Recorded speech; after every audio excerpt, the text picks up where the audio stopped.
తెలంగాణలో రాజకీయాలు వేడెక్కాయి. BRS MLA Kaushik Reddy versus Serilingampally MLA Arikepudi గాంధీలు గొడవకు దిగడంతో హైదరాబాద్ నగరం ఒక్కసారిగా ఉలిక్కిపడింది. ఈ నేపథ్యంలో కౌశిక్ రెడ్డి ఇవాళ భారీ ఎత్తున ఆందోళన చేసేందుకు సిద్ధమయ్యారు. దీంతో ఎమ్మెల్యే అరికెపూడి ఇంటి వద్ద పోలీసులు భారీ బందోబస్తును ఏర్పాటు చేశారు.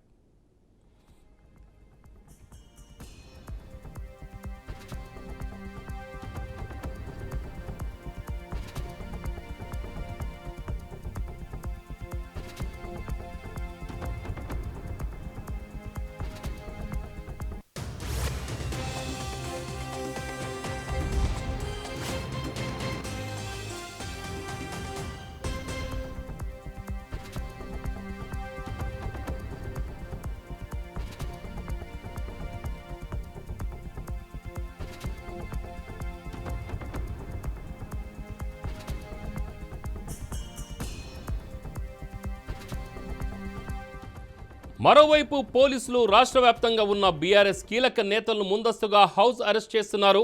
మేడ్చల్ బీఆర్ఎస్ జిల్లా కార్యాలయాన్ని పోలీసులు ముట్టడించారు. శేరిలింగంపల్లి బీఆర్ఎస్ మీటింగ్ నేపథ్యంలో మేడ్చల్ జిల్లా అధ్యక్షుడు ఎమ్మెల్సీ షంబీపూర్ రాజు నివాసం దగ్గర పోలీసులు భారీగా మోహరించారు. దీంతో పాటుగా కౌశిక్ రెడ్డి ఇంటి వద్ద కూడా భారీగా మోహరించారు పోలీసులు.